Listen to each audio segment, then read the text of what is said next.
하나님 아버지, 오늘도 전 세계에 나가 있는 우리의 해외 동포들과 해외로 진출하는 우리 기업들과 종사원들에게 함께 하옵소서.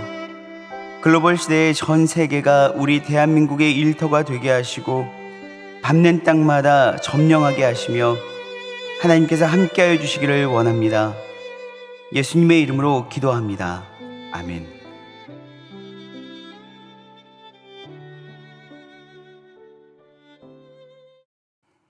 찬송가 312장 찬송하시겠습니다.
오늘 하나님께서 우리에게 주신 말씀은 사사기 12장 1절에서 15절 말씀입니다.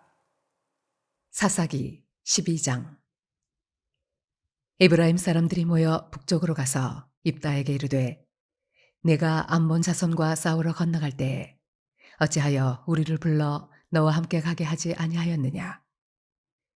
우리가 반드시 너와 네 집을 불사르리라 하니 입다가 그들에게 이르되 나와 내 백성이 암몬 자손과 크게 싸울 때에 내가 너희를 부르되 너희가 나를 그들의 손에서 구원하지 아니한 고로 나는 너희가 도와주지 아니하는 것을 보고 내 목숨을 돌보지 아니하고 건너가서 암몬 자손을 쳤더니 여호와께서 그들을 내 손에 넘겨주셨거늘 너희가 어찌하여 오늘 내게 올라와서 나와 더불어 싸우고자 하느냐 하니라. 입다가 길르앗 사람을 다 모으고 에브라임과 싸웠으며 길르앗 사람들이 에브라임을 쳐서 무찔렀으니 이는 에브라임의 말이 너희 길르앗 사람은 본래 에브라임에서 도망한 자로서 에브라임과 므낫세 중에 있다 하였음이라. 길르앗 사람이 에브라임 사람보다 앞서 요단강 나루턱을 장악하고 에브라임 사람의 도망하는 자가 말하기를 청하건대 나를 건너가게 하라 하면 길르앗 사람이 그에게 묻기를 내가 에브라임 사람이냐 하여 그가 만일 아니라 하면 그에게 이르기를 쉿볼렛이라 발음하라 하여 에브라임 사람이 그렇게 바로 말하지 못하고 십볼렛이라 발음하면 길르앗 사람이 곧 그를 잡아서 요단강 나루턱에서 죽였더라. 그때에 에브라임 사람의 죽은 자가 4만 2천 명이었더라. 입다가 이스라엘의 사사가 된 지 6년이라. 길르앗 사람 입다가 죽음에 길르앗에 있는 그의 성읍에 장사되었더라. 그 뒤를 이어 베들레헴의 입산이 이스라엘의 사사가 되었더라. 그가 아들 30명과 딸 30명을 두었더니 그가 딸들을 밖으로 시집 보냈고 아들들을 위하여는 밖에서 여자 30명을 데려왔더라. 그가 이스라엘의 사사가 된 지 7년이라. 입산이 죽음에 베들레헴에 장사되었더라. 그 뒤를 이어 스불론 사람 엘론이 이스라엘의 사사가 되어 10년 동안 이스라엘을 다스렸더라. 스불론 사람 엘론이 죽음에 스불론 땅 아얄론에 장사되었더라. 그 뒤를 이어 비라돈 사람 힐렐의 아들 압돈이 이스라엘의 사사가 되었더라. 그에게 아들 40명과 손자 30명이 있어 어린 나귀 70마리를 탔더라. 압돈이 이스라엘의 사사가 된 지 8년이라. 비라돈 사람 힐렐의 아들 압돈이 죽음에 에브라임 땅 아말렉 사람의 산지 비라돈에 장사되었더라. 사사기의 특징은 우리 인간의 죄악성을 철저하게 고발하고 있다는 것이죠. 폭력적인 부분도 나오고요. 음란함도 나옵니다. 그리고 무질서와 영적인 무지합이 사사기에 그대로 드러나 있습니다. 사사기만큼 우리의 인간의 내면을 여실히 들추어내고 있는 책 또한 드물다고 볼 수 있습니다. 오늘은 입다와 에브라임 사람들의 이 충돌이 나오는데요. 입다는 어떻습니까? 암몬 자손과의 전쟁에서 큰 승리를 이룬 큰 용사인 것이 다시 한번 입증되었습니다. 그러나 오늘 입다의 상황을 보면은요, 자신의 무남 동료인 이 딸을 자신의 과격한 잘못된 서원 기도 때문에 번제로 드린, 그리고 슬픔에 쌓여 있는 것을 우리는 볼 수 있다라는 것이죠. 그런데 그런 상황 가운데에서 에브라임 사람들이 지금 입다에게 찾아와서 시비를 거는 장면을 볼 수 있습니다. 1절입니다. 에브라임 사람들이 모여서 북쪽으로 가서 입다에게 이르되 내가 암몬 자손과 싸우러 갈 때에 어찌하여 우리를 불러 너와 함께 가게 하지 아니하였느냐? 우리가 반드시 너와 내 집을 불사르리라 하니. 지금 에브라임 지파 사람들이 와서 이 입다에게 시비를 거는데 이 내용이 무엇이냐면, 너가 전장에 나가서 승리를 거두었는데 어찌해서 우리에게 도움을 요청하지 않고 우리에게는 공지를 하지 않아서 너 혼자 나갔고 너 혼자 이 승리를 다 만끽하려고 하느냐라는 것이라는 거죠. 어찌하여 우리를 불러 너와 함께 가지 아니하였느냐라는 것이 도와주지 못해서 미안하다라는 것이 결코 아닙니다. 지금 우리가 반드시 너와 내 집을 불사르겠다라고 과격하게 아주 흥분해서 분노하고 있는 것을 볼 수 있다는 것이죠. 여러분, 그런데 에브라임 사람들이 이렇게 쳐들어와서 시비를 거는 것은 한두 번의 이야기가 아닙니다. 이 에브라임 지파는요, 사실상 굉장히 큰 지파입니다. 야곱의 12아들들 중에서 요셉의 아들이 에브라임과 므낫세인데, 레위 지파가 빠지고 요셉 대신해서 에브라임과 므낫세 지파가 12지파에 합류하게 되죠.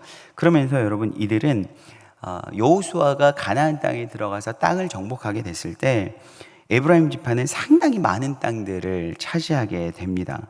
그럼에도 불구하고 이 넓은 땅을 차지하게 됐음에도 불구하고 만족하지 못하고 이 지파 사람들에게 무언가를 계속적으로 요구하고 있는 것을 볼 수 있습니다.